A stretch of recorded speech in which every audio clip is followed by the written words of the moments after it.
Welcome to Economics and Beyond. I'm Rob Johnson, president of the Institute for New Economic Thinking. I'm here today with Danny Quah, who is a dean and the Shing professor of economics at the Kuan U School of Public Policy in Singapore.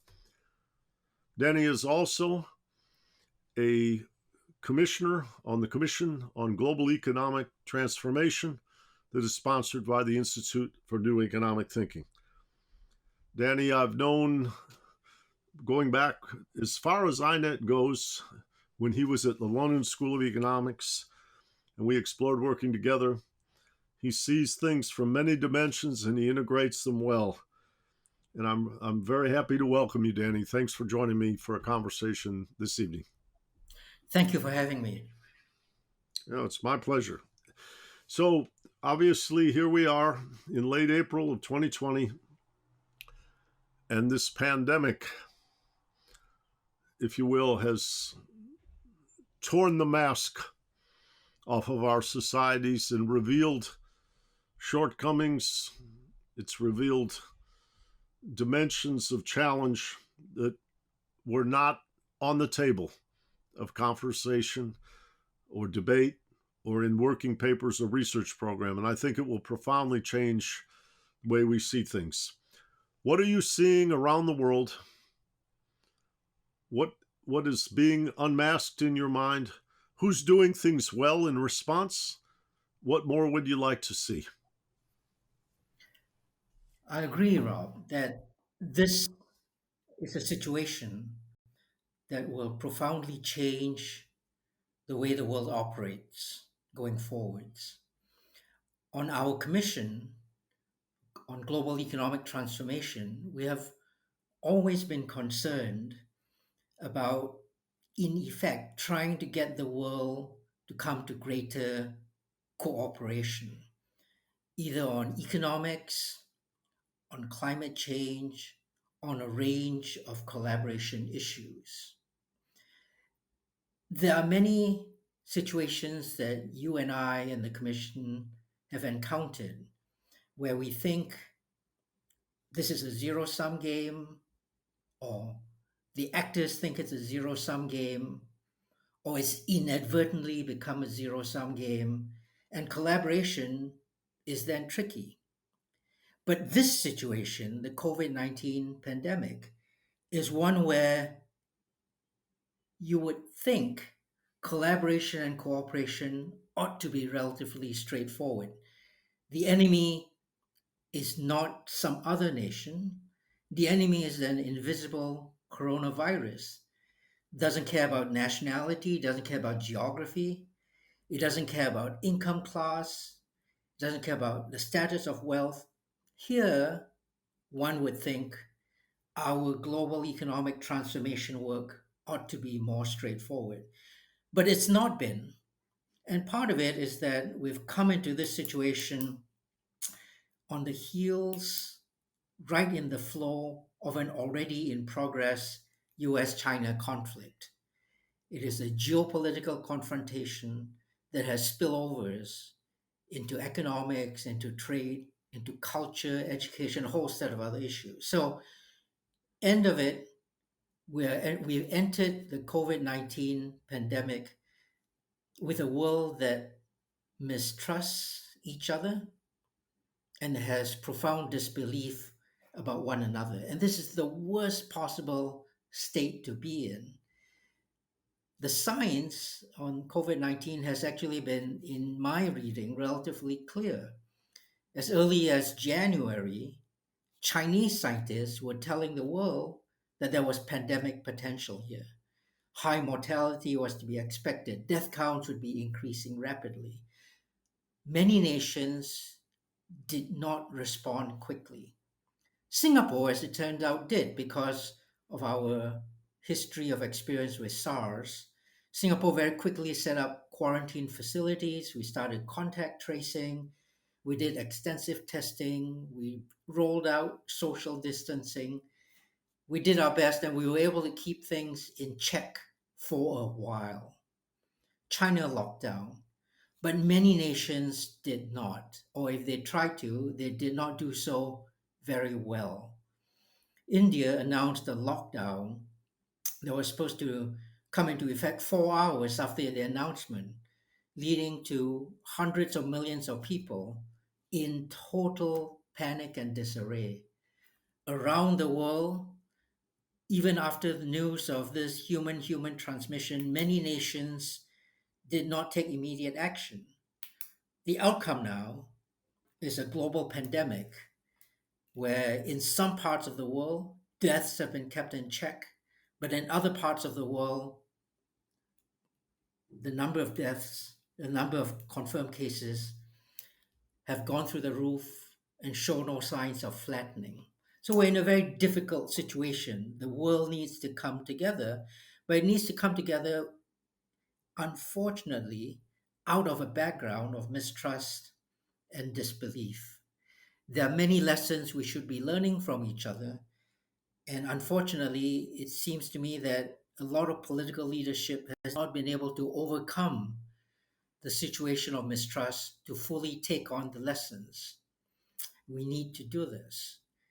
We are now faced with a world where national circumstances, in terms of preparedness, healthcare infrastructure, medical care systems, are widely varied across the world. I think we're going to see a further second, third, maybe even fourth wave of increases in confirmed cases and deaths, even if at the same time we're trying to keep our economies together, because the shutdown has led to millions of people being thrown into unemployment, jobs being left vacant, investment plans unable to follow through.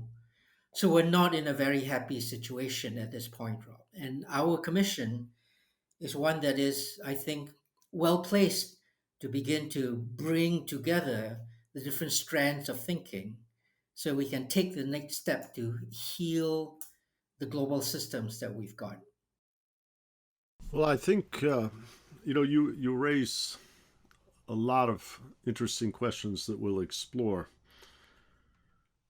But I do think the economics profession or ideology has focused on the individual, as if the individual is sovereign or the individual's freedom is what's being achieved, and provided you at least have a little money, demand goes into a market and the market is the arbiter that delivers what you deserve.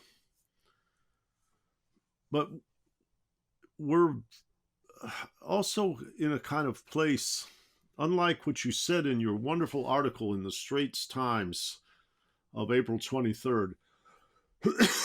It was called, "Could It Be Time to Swap the Fast Car for a Slower, Sturdier One?" And everybody should go online and hunt this down and read this article. Because what you underscore is that individuals at some level are not little modules that are separate and free from a system. But we're in a global society, and everything is at a real and personal level. And as we prepared for this talk together, we talked about my experience as a young man, where the politics of the anti-war movement related to Vietnam reflected, even in my neighborhood, where many people I played, touch football with and everything got drafted, is that everyone had skin in the game, whether it was neighbors, friends you loved or what have you. But the anti-war movement took place because of a contradiction.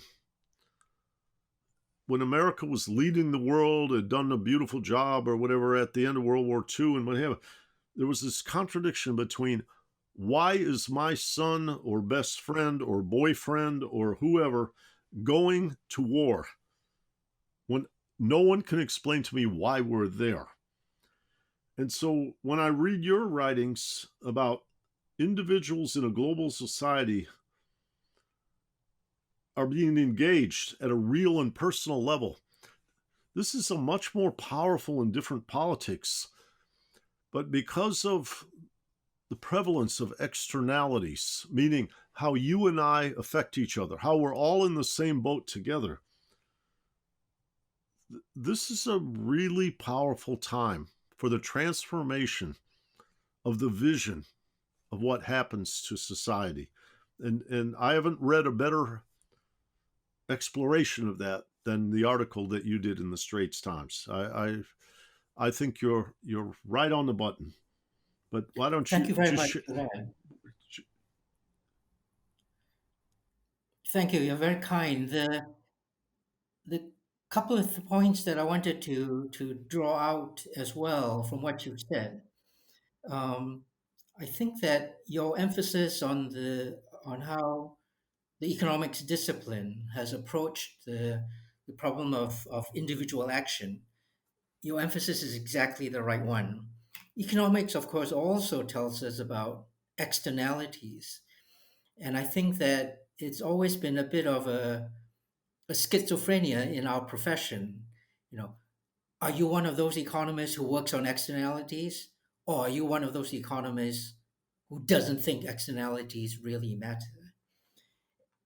I think, the question that COVID-19 has thrown up for us is that issue of externalities, their pervasiveness in the systems that we operate in, is not just an academic question. It's not just a question of research approach. What COVID-19 has done is make the challenges of entire systems personal and upfront. And it's done this COVID-19 crisis has done this in a way that few other crises have allowed to surface. I think for many of us, Rob, you and I, first got to meet each other in the throes of the 2008 global financial crisis. That's right. That's right. And at that time, all of us were worried about what the GFC was going to do to individual livelihoods, was going to do to our social and economic systems. But one of the things that a pandemic crisis brings home is the tight connection between individual responsibility and outcome. In a pandemic, you violate social distancing, you behave irresponsibly. The consequences are immediate. You could get sick, you could suffer terrible respiratory failure, you could face your own mortality. And that happens very quickly. In the global financial crisis, as each of us worries about our jobs and about our savings, the connection that we make is, oh, this is related to a foolish investment decision I made 5 years ago. Oh, this is due to a large institution taking on excessive risk. Oh, this is due to the corporation not behaving responsibly. The onus of blame, responsibility, and actions take on very different forms in a pandemic like COVID-19 and in a global financial crisis. This time really is different. In a global financial crisis, even as each of us suffered, we looked to governments, we looked to financial institutions, we looked to the banking system to fix things for us.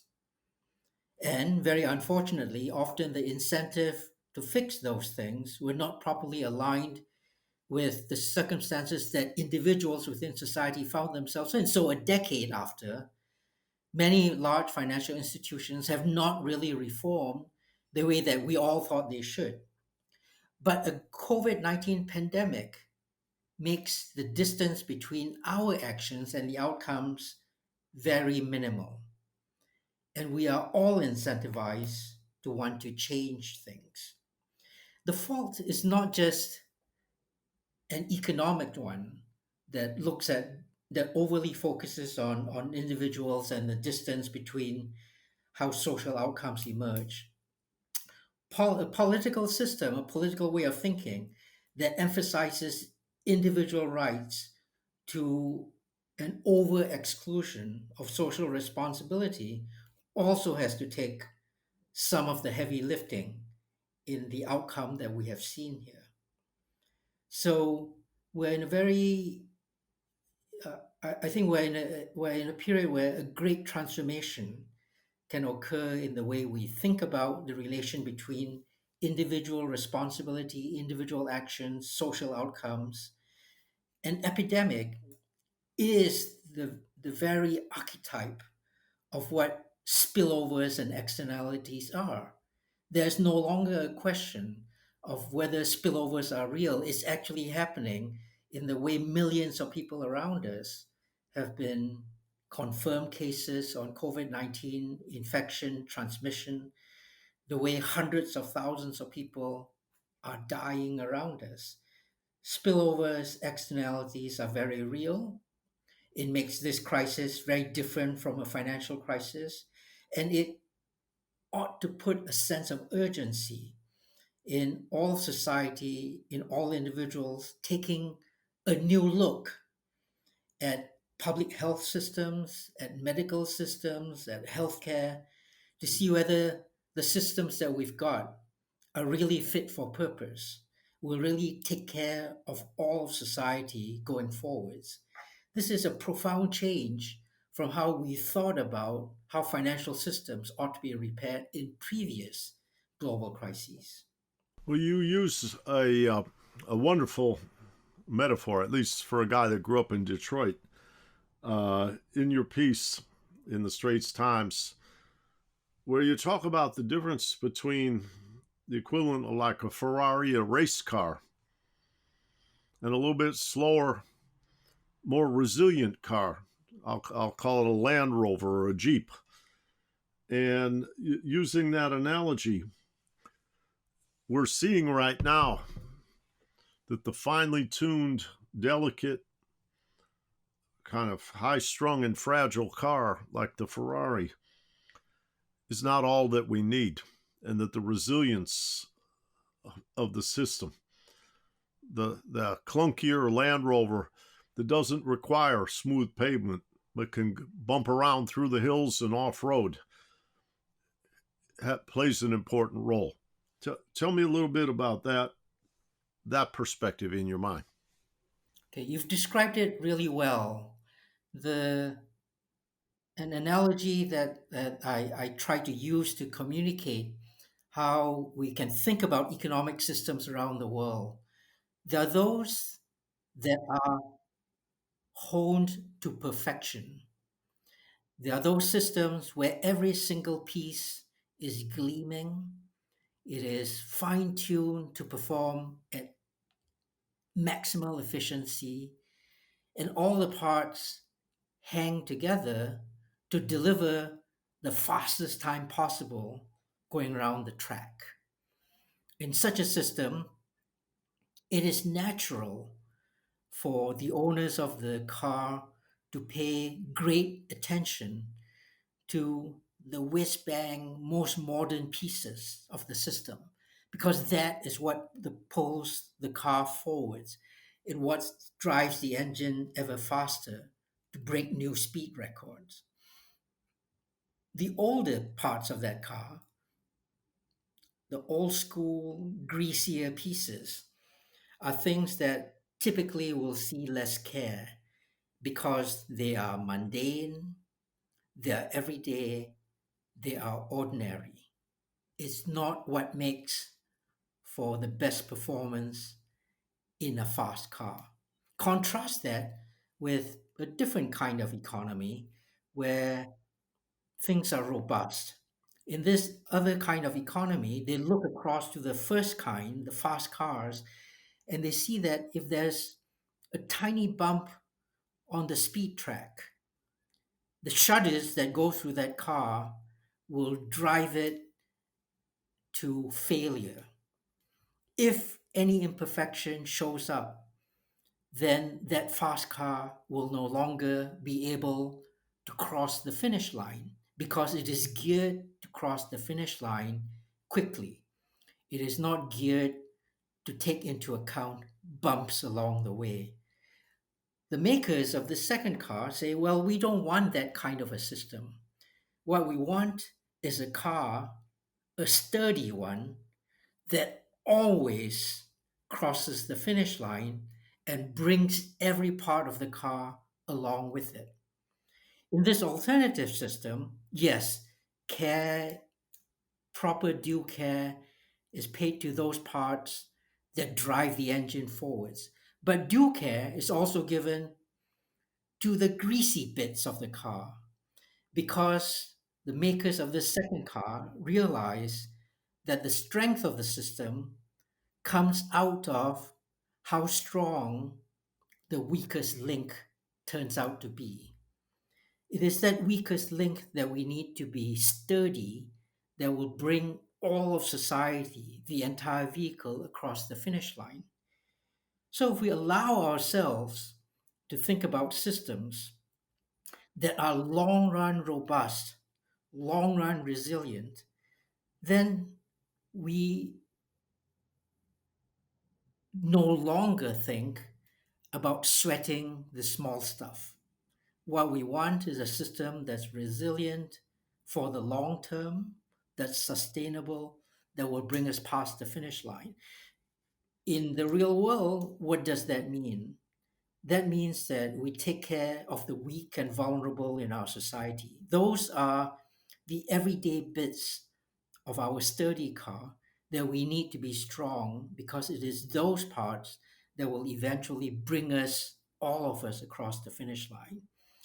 We pay proper attention to the parts that are gleaming and modern are real, but we don't fetishize the superstar nature of them. This taking care of a sturdier alternative system automatically flattens the income distribution. We're no longer fetishistic about an economics of superstar effect in those parts of our economic system that are constantly pulling at the frontier. We recognize that those are useful, but we recognize too how the weakest links in our society need to be made strong.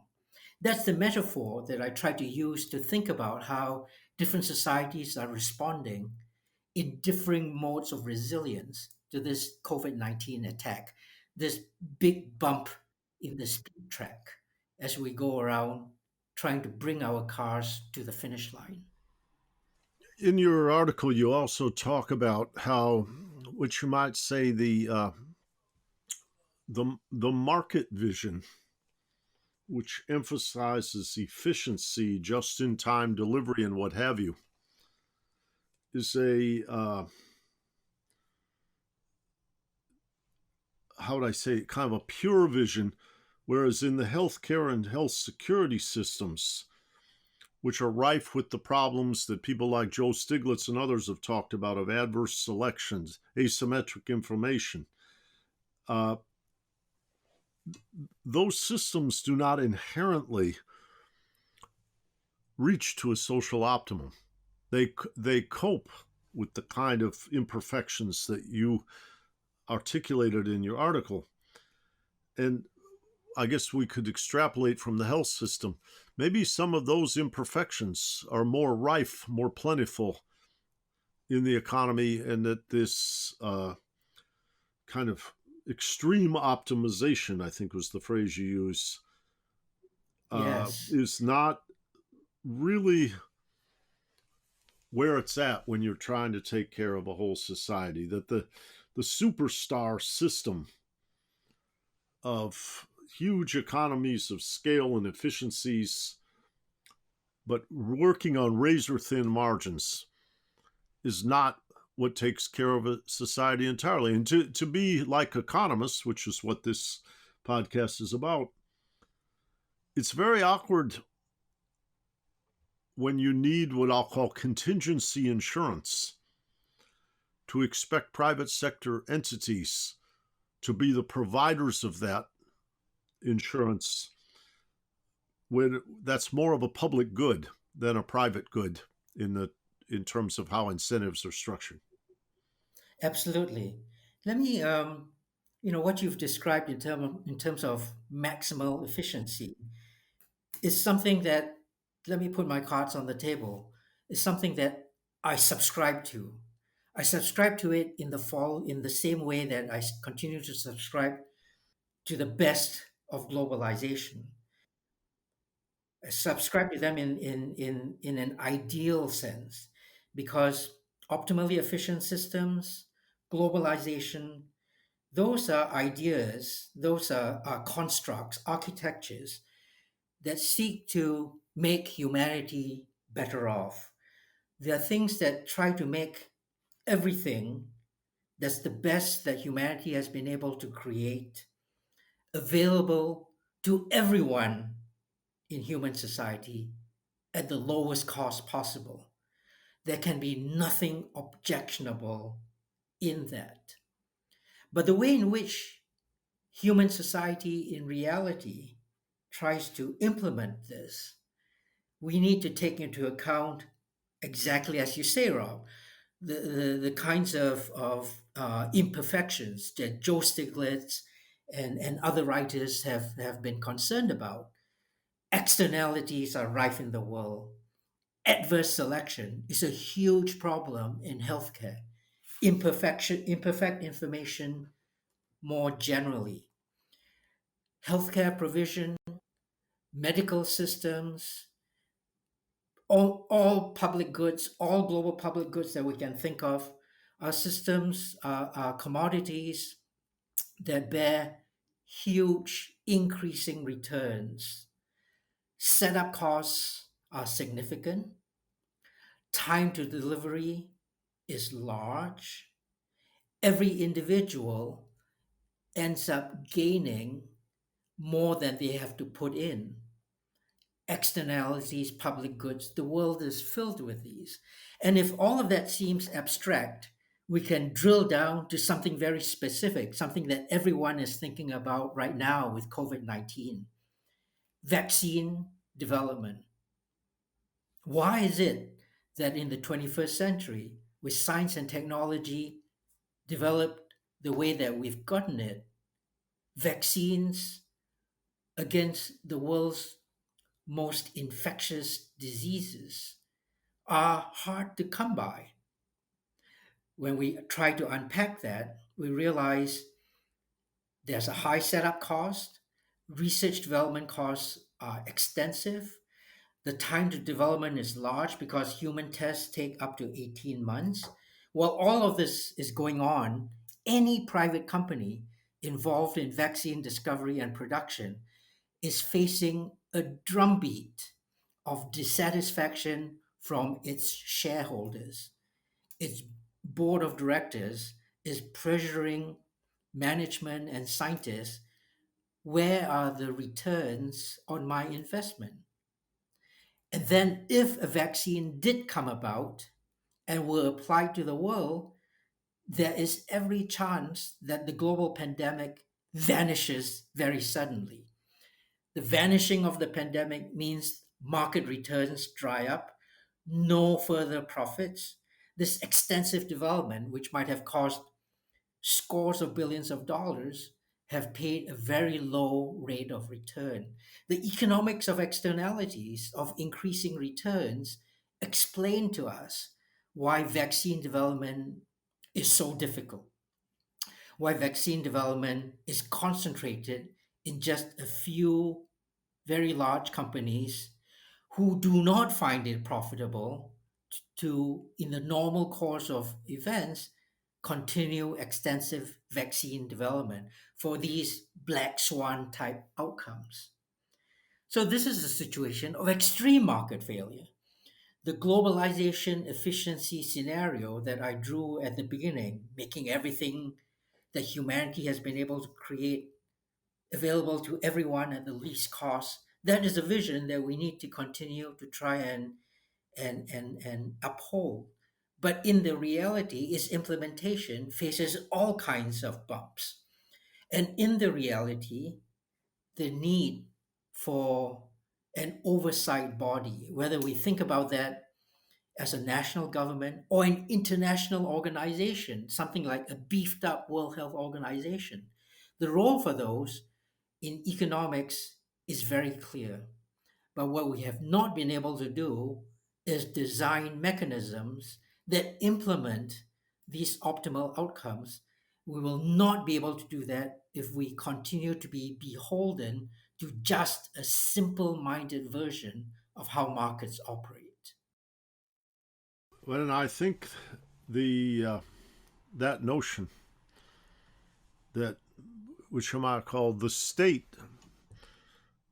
has to play a role in providing those public goods, at least in the United States, comes into tremendous conflict with where the body politic feels is the way the state operates, which is what in economic terms we call capture, where the state isn't providing basic scientific research to provide public goods. The politicians and the appointed officials are collecting fundraising to allocate public money to subsidize things that particular companies want that may or may not be part of that market imperfection. And I think when people talk to me in the current circumstance, using the analogy of war preparation, I try to remind them that Franklin Roosevelt came to power as a man who had suffered from polio but was considered an orthodox, elite, oligarchic, if you will, inherited wealth conservative. And he rose to the occasion. And the New Deal, the escape from the Depression, created a confidence in government that it could create the equivalent of what we would call a win-win game.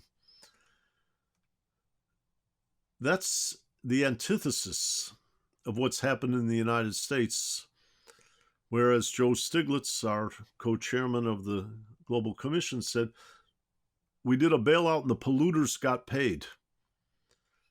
We saw the energy around the Obama administration created Occupy Wall Street, the Tea Party, a turn of the control of the House from the Democrats to the Republicans, the control of the Senate from the Democrats to the Republicans, and the outgrowth was the election of Donald Trump, who ran around our country and talked about the system is rigged. That was his bumper sticker. The system is rigged. And people felt that. I've often tried to prescribe a way of seeing the public sector differently. And Danny, this is interesting to me because I've cited the government of Singapore as an example. Public servants are well paid. They're well trained. Their departments have adequate budgets. They're disciplined if they become corrupt. And I guess I'm asking you, but in this long-winded way of exploring, what do you need to do to underpin the public sector so it can focus on those public goods that are in short supply in the Western world today? That's a really profound question. The there's so much there's so much dogma across nations as we debate the advantages and disadvantages of different political systems. That it's a really tricky area to try and get into. I think that your example of President Roosevelt, his overcoming adversity to become the wonderful political leader that he turned out to be, is very instructive. It's the kind of skin in the game traction that we need our political leadership to understand. I mean, systems that emphasize the individual, I think ultimately are the right system because it is the individual whose well-being we are all concerned about. What I think different nations have different views on is how much individual rights are also automatically social rights, whether individual rights are truly private and personal, always and everywhere, or whether the spillovers that they show in political and social systems are so clear that we need a different theorem, a different architecture to try and manage the individual and the social. Isaac Asimov, one of my favorite science fiction writers, um, in 1980, he wrote that too many of us have the mistaken belief that equality in political systems, the importance of the individual in political systems, there's a mistaken belief that what that implies is my ignorance counts as much as your expertise. It shouldn't. Society should still understand that there are different roles that different individuals, different responsibilities play. And I think one of the lessons that I've learned from participating in the conversations in Singapore is how much each of us feels that we are part of the society here and the actions that we undertake have consequences for everybody around us. In other words, the way the society has been constructed here impresses upon the each of us how the individual rights have social consequences. And I think many people here take that into account. We try and act responsibly. And we understand that when a government that is well performing, that is benevolent, that's able to explain and articulate what it seeks to achieve, when it explains to us what the situation is, what we need to do, many of us take the right action. Not all of us. Every now and then, somebody will break the rules, and there have been instances where quarantine break, where people have violated the social distancing, circuit breaker rules. So it's not automatic. It's not an all of society behaves the same way kind of effect. But I think an understanding of the relation between the individual and social outcomes, understanding how what each of us does has consequences for all of the rest of us. That is something hugely important that when I was growing up, civics lessons tried to impart to us. That somehow the disciplines, the academic disciplines at university level seem to not pay as much attention to. I don't think that it is without hope. I think that in economics, we have the second welfare theorem that tells us the relation between the individual and the social outcome, but we also learn about externalities and spillovers.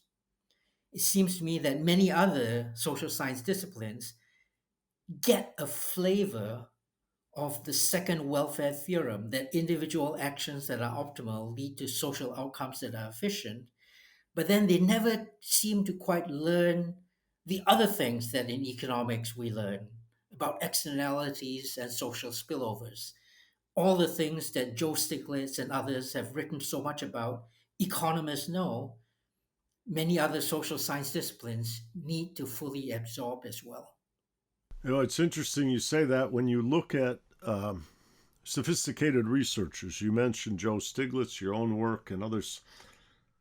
The notion of externalities. I mean, I'll quote you in the last line of your paper on it was time to swap the fast car for a slower, sturdier one that appeared in the Straits Times.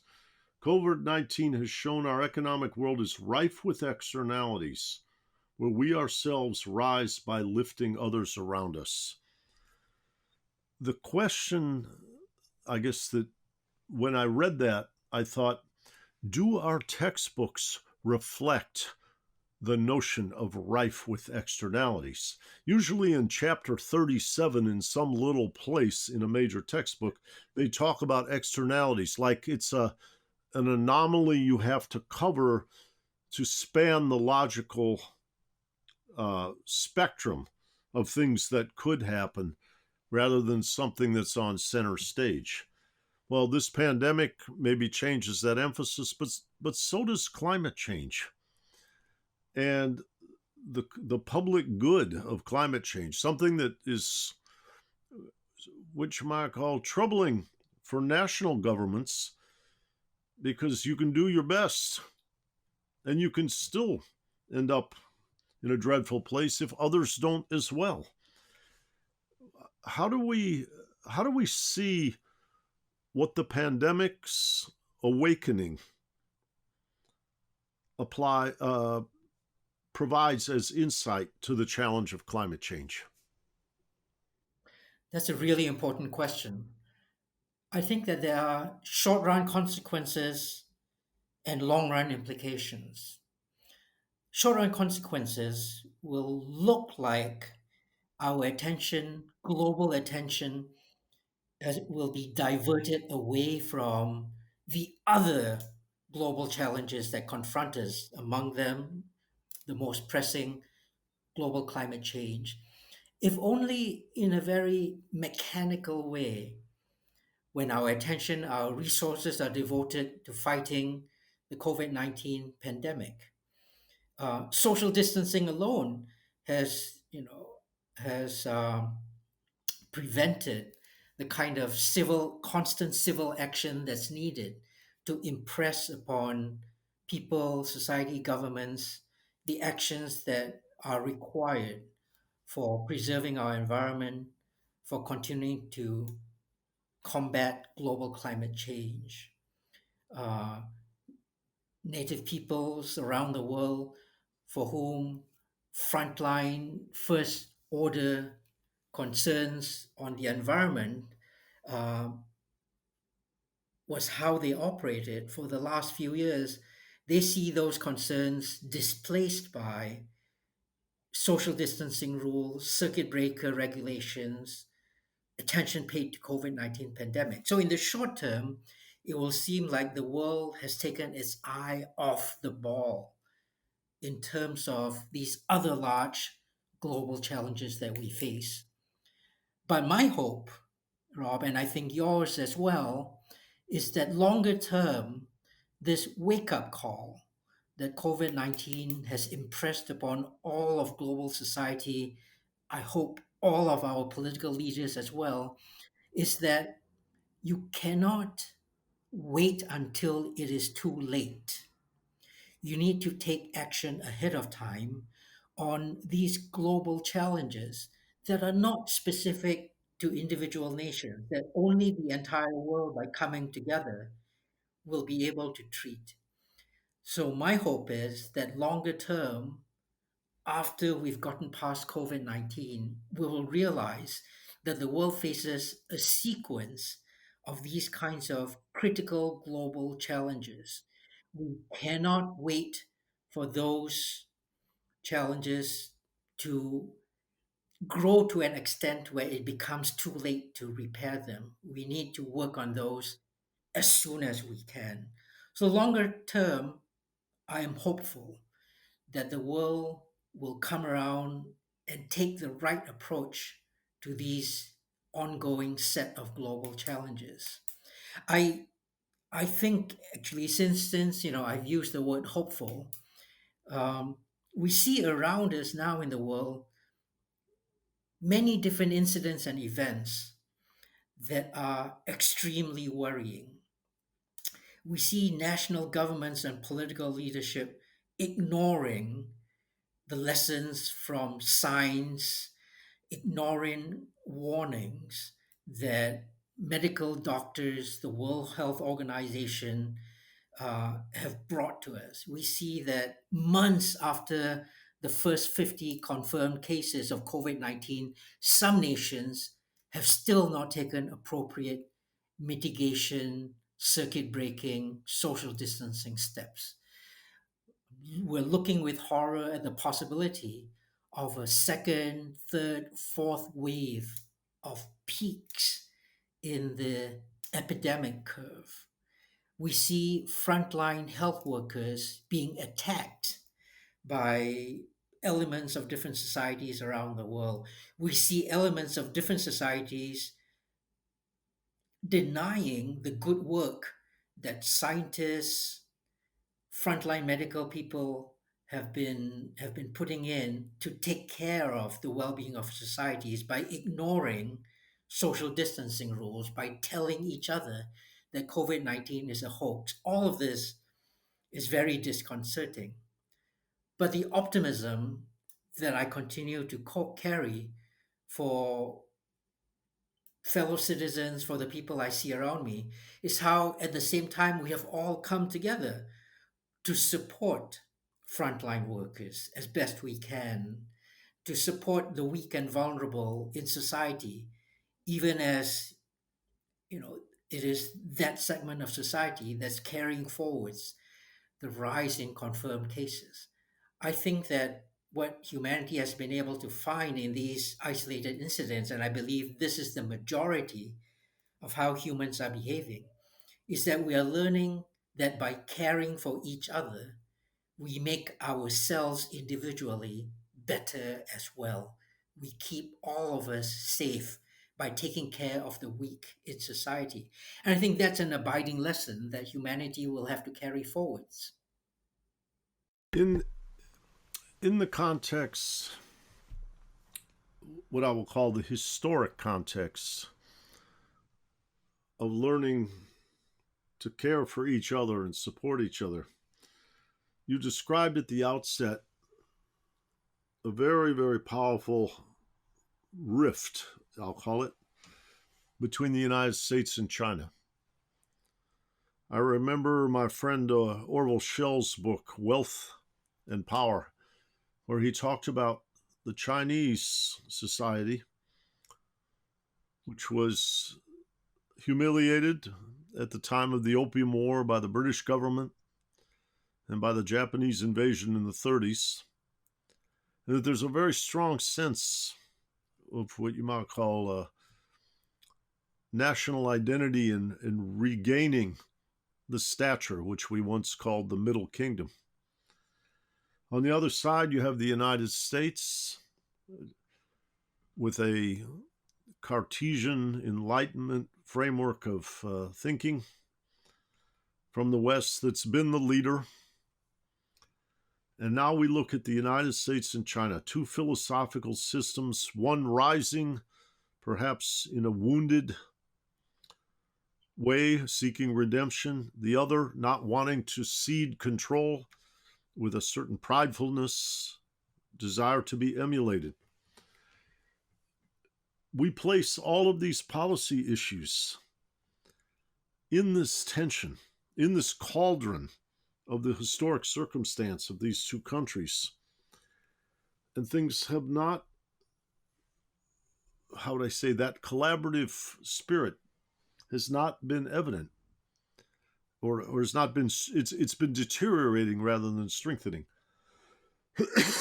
But for the planet to survive vis-a-vis climate, to handle things like the global economic division of labor in the context of the United States and China having different philosophical systems, in the future of potential alignments, which team are you going to join if it's polarized between the two of them? You live much more closely and sensitively to this fault line, or this potential stress point in the world economy. But my intuition is a whole lot that matters a lot depends upon the United States and China recovering from this rivalry and understanding, as you've said in comments to me, that we raise ourselves by lifting each other.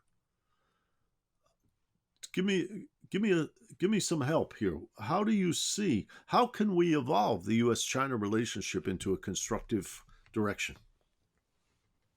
Yeah, that's one of the great multi-trillion dollar questions of the geopolitical geoeconomic system now. And it forms a background, a very unsettling background to all of the COVID-19 pandemic discussions we've been having.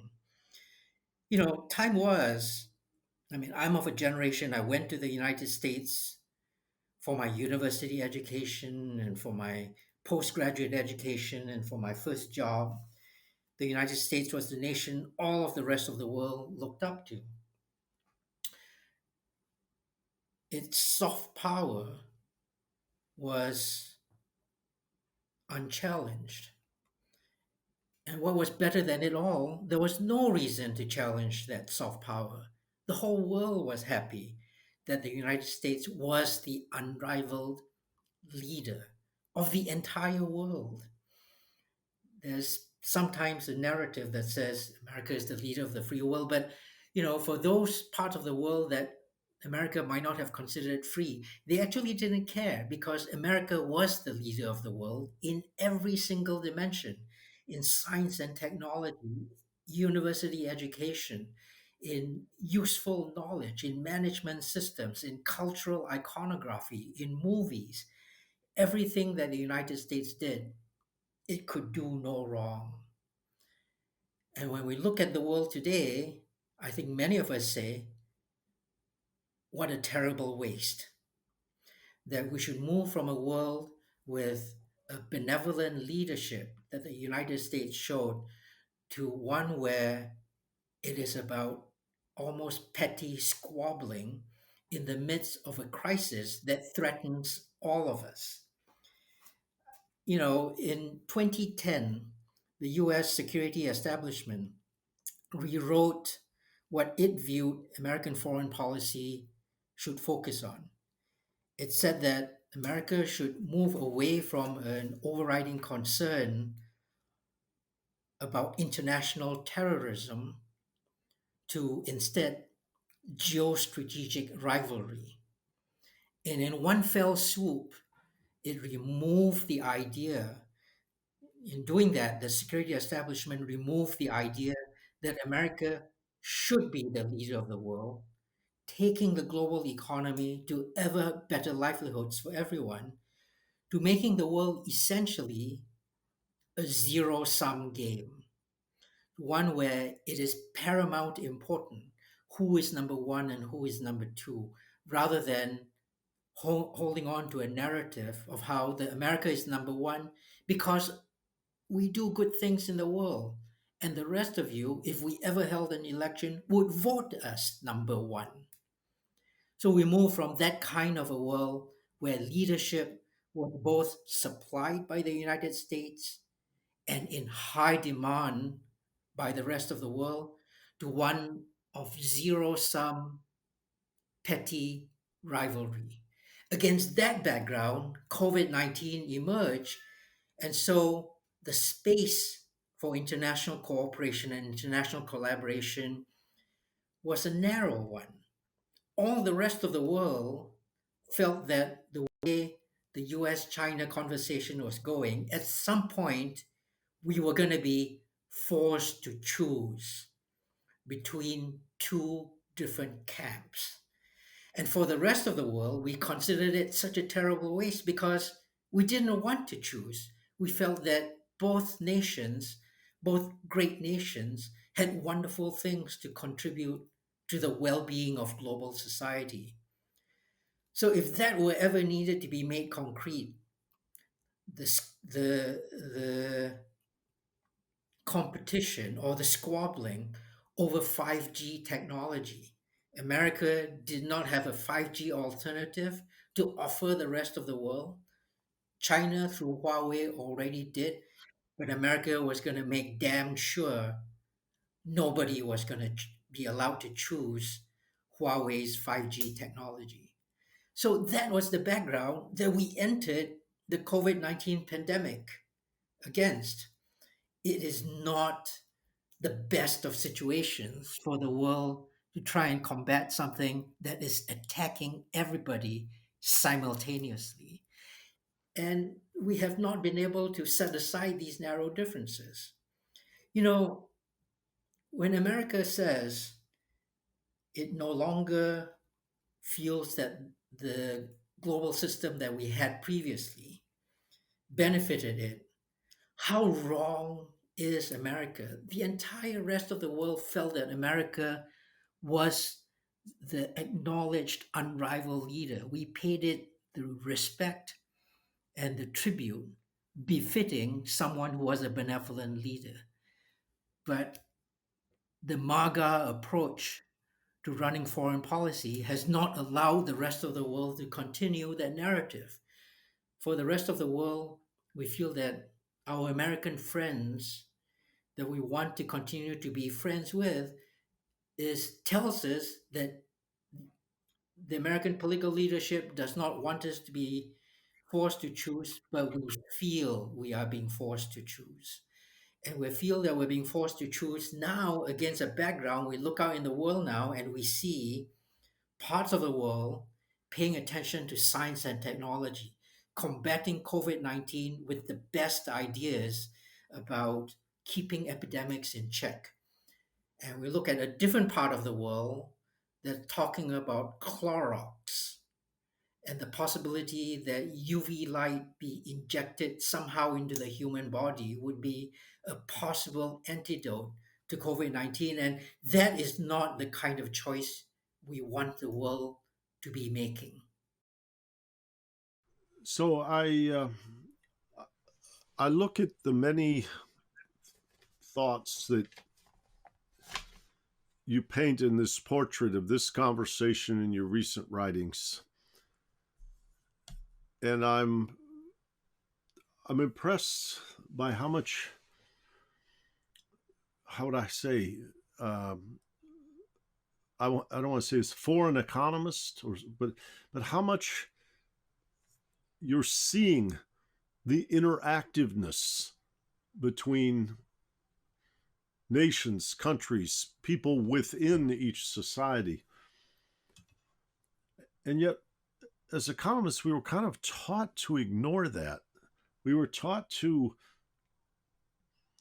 let the market be the arbiter, as though the tool, the instrument, the market, had become a deity.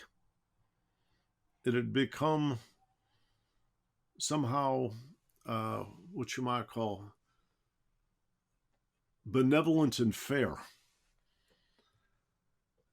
And with all of the improvements in market efficiency related to information gathering, digital economy, and so forth, and the efficiencies that afford, at the same time, we saw a narrower and narrower segment of the population doing better.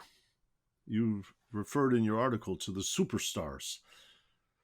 And this notion of broad based prosperity, this notion of social sustainability, like environmental sustainability or financial sustainability, becomes, how do I say, it's like the awareness that you're speaking to me with tonight conveys the profound importance of that interaction and that holistic coherent design. Is this pandemic going to launch us in the direction of the vision you've shared with me, and can we realize that across national borders within the Well, otherness thank of, you for, I mean, in the United States we talk about the otherness, men and women, black and white, yeah, Hispanic, etc.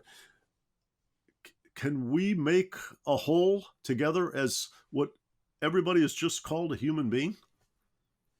the the broad canvas that you've set our discussion against, Rob, is very helpful.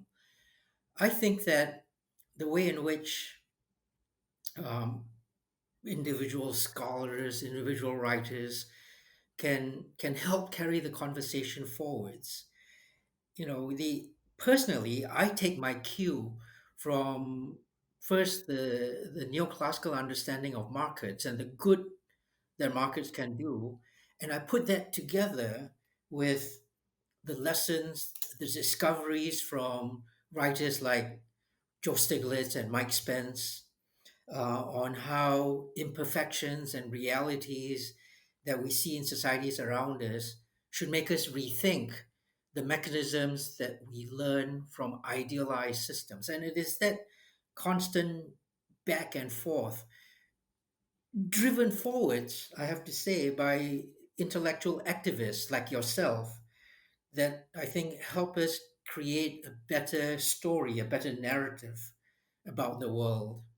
I think that COVID 19 has definitely moved that conversation along, but it's part of an arc that goes back decades now, punctuated by things like the global financial crisis, punctuated by things like the realization that the world cannot continue to become ever more unequal, stagnant, immobile, driven ahead by how the changing geopolitical system makes small nations like Singapore that continue to seek agency in the international domain need to navigate when large nations disrupt or seek to recalibrate the international system. I think there are lots of these changes going around in the world around us.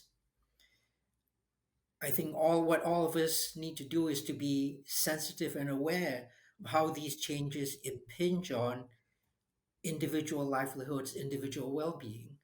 And out of that, I hope COVID-19 will be one of the actors that drives us forwards to a social science that INET and others have been pushing us towards for a long time now. So I am very hopeful that we will come out of this better for it. Well, in the reading and preparation and conversations that we had, as is often my propensity, I started to hear a song. And I often hear a song Mm. for, like, I don't understand when I hear it. It's like a premonition or something that comes through to me.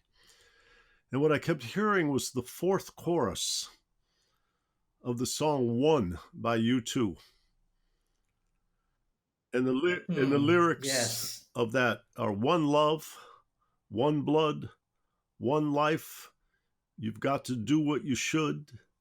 One life with each other, sister and my brother. One life, but we're not the same. We've got to carry each other. We've got to carry each other.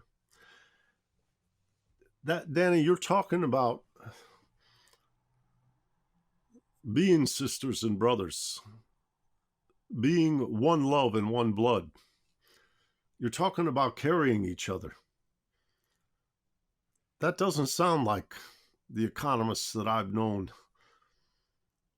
from my, how to say, at least until I met Joe Stiglitz.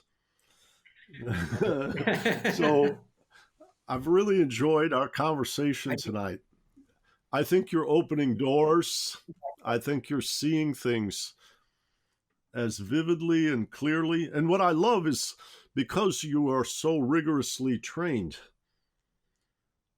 you are able to isolate and articulate the contradictions between the orthodoxy and what's happening, and therefore zoom in on the need for what you might call repair of consensus thinking. And maybe even not that. I mean, we know what externalities are relative to market phenomena, but you're sensing that the proportion of weight that we should be putting on externalities, both positive and negative externalities, is much larger than the consensus would suggest. And I love the way you're opening the doors. I really think you're right at the cutting edge of where we need to go. And I want to thank you for being with me tonight.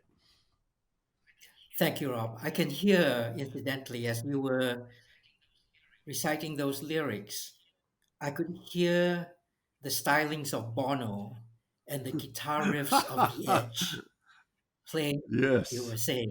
yes. And I think Well, maybe. the lessons that I take from Joe and Mike and yourself, all of this goes into trying to understand what the world is showing. And so it is both hopeful and very frightening that what the world is going through with COVID-19. But again, I am confident for the reasons that you've described so clearly that we will come through this well. Yeah, I think. How would I say? The commission and the people. How would I say? The people at the in the community of INET, our Young Scholars Initiative. All of this energy is is very powerful. And I'm also reminded Absolutely. by another song as I'm thinking this of Jackie DeShannon's book, What the World Needs Now is Love. And Yeah. I think, I don't mean love in some kind of silly sentimental way, but it's that kind of love that, they always say the world really breaks down into two things, love and fear.